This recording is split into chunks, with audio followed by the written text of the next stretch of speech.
eks ja kõik need tööstus. Hiina ajaloos väga tuntud ja seal kuulsad poeedid suvitasid seal ja niisugune suvitas. Võib-olla isegi Pärnu mingis mõttes. Eesti kontekstis. 10 miljoni inimesega, pilvelõhkajatega. Aga räägi sest Hiinast, kuidas see sinna üldse kohal jõudmine ja see kultuuriline erinevus, kuidas see kõik seal välja nägi? Ma mäletan, ma üritan sinuga rääkida saksa keeles nii vähe kui võimalik. Et mu eesmärk oli lihtsalt saada sellest aastast just seda keelelist õpet ja arengut nii palju kui võimalik. Ja see toimis väga hästi. Ma läksin kohe lihtsalt sinna ülikooli kampusele mingi üliõpilaste gruppi. Mitmesse lausa üks oli ka gitarrigrupp, siis oli ettevõtlusgrupp ja mitu veel. Lihtsalt oli mingi okei, hello, hi Andres, what doing?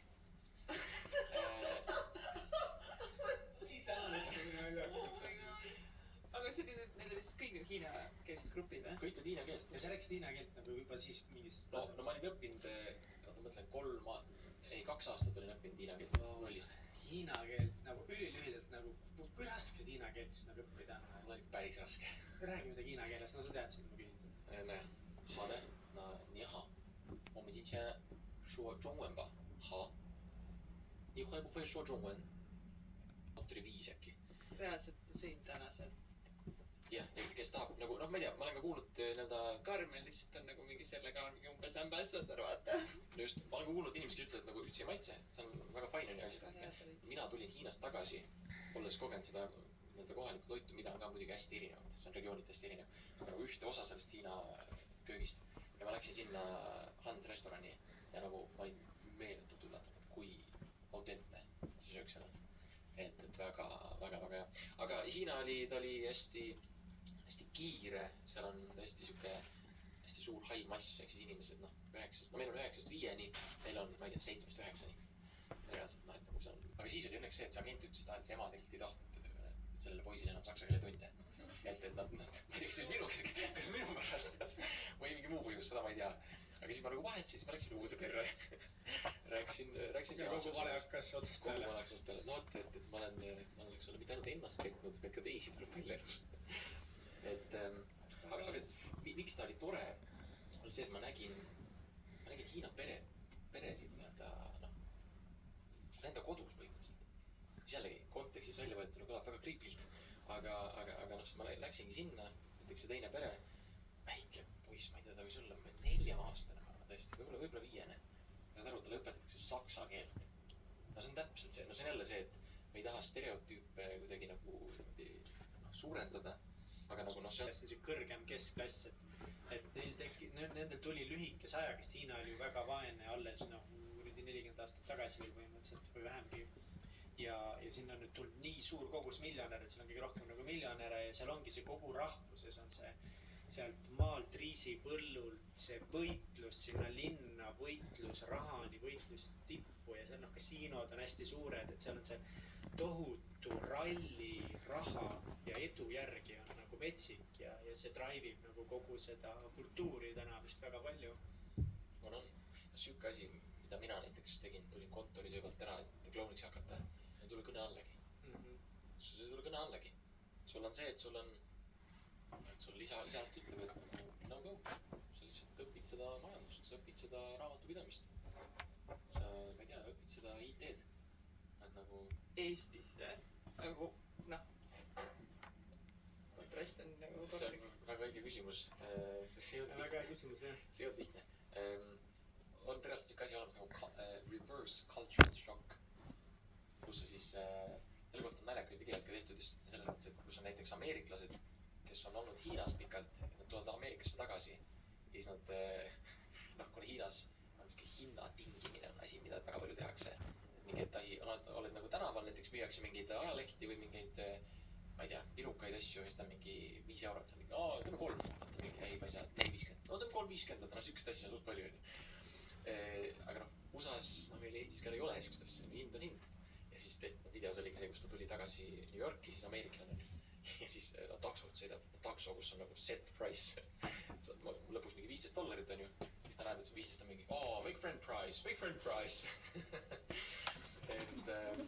Et minul mega suurt šokki ei olnud, aga raske oli küll sellepärast, et linnas on ju märgiline hetk ja me siin oma saates ka üks meie siukseid põhimõtteid või sloganid lausa on julgus tegutseda ja me tahame inspireerida inimesi võtma elus vastu julgemaid samme ja meie Katriniga oleme neid samme elus, neid kannapöörded teinud omajagu ja ise olen tulnud samamoodi töölt ära, et mingit nagu unistust taga ajada. Sina siiski tulid vist enne, saad arutasime, et sina tulid töölt ära, kus oli päris palju.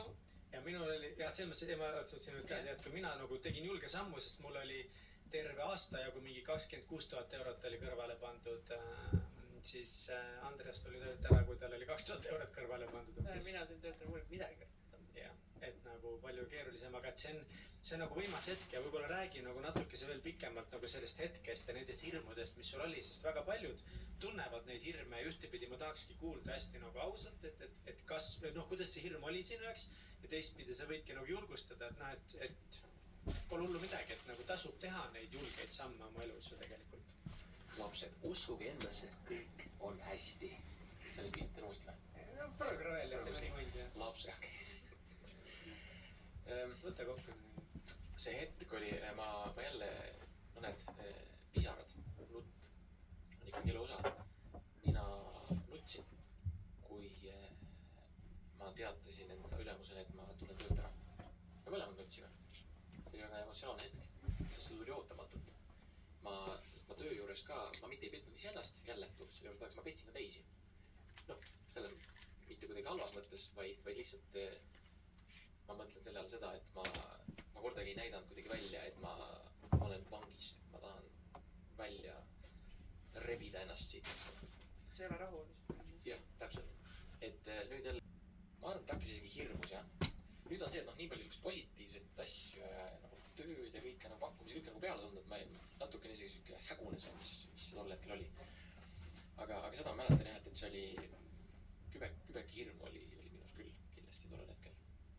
Ja siis, aga nagu ma ütlesin ka, et tegemine aitas. Samamoodi nagu liikumine on mind väga palju aidanud.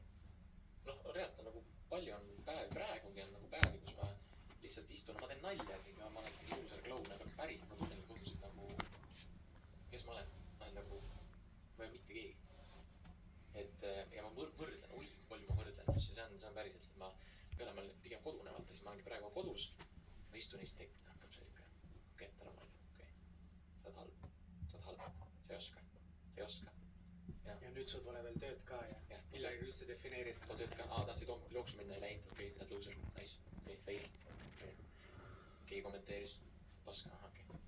Ja siis kettab veel. Et ja siis on, mis aitab aeg ja liikumine minu puhul. Et ongi, tolles hetkel pask, siis lihtsalt magan öö ära, hommikul lähen jooksma, liikumine või ma ei tea, jõuksi ujuma. See aitab nii päevalt, et nagu rahakretiga oleme ka rääkinud, et ta on jaganud, et mingil hetkel ongi nagu läheb peast hulluks, vaata, tempo on nii haige.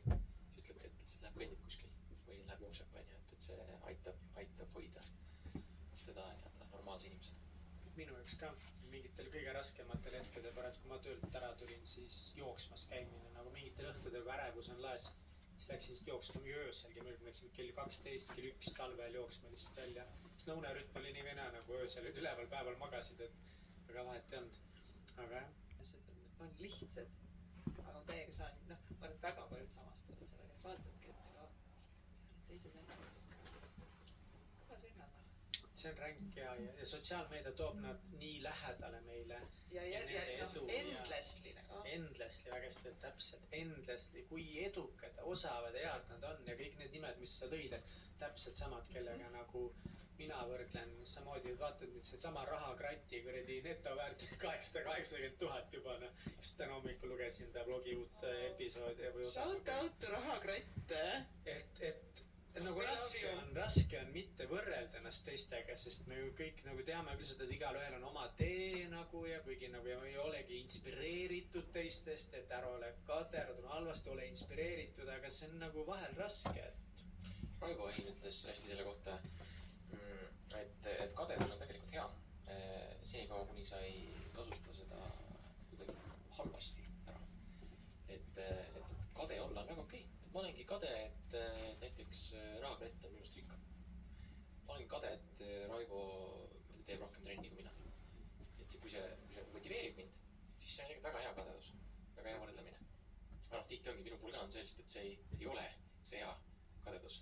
Ja ma täpsustakski seda täpselt samamoodi niimoodi, et senikaua ongi, et kui see annab sulle nagu jõu liikuda, pluss sa ei taha, et tal ei oleks seda, et ma olen nii kade selle fucking rahakoti peale, et tal 8-8, ta võid 200 olla, miks tal nii palju peab olema, siis see nagu halb, et võrres see, et ma olen nii kadeda peale, et kuidas mina saaks niimoodi, siis ta nagu pigem on hea võib-olla. Aga ma tahtsin korra rääkida veel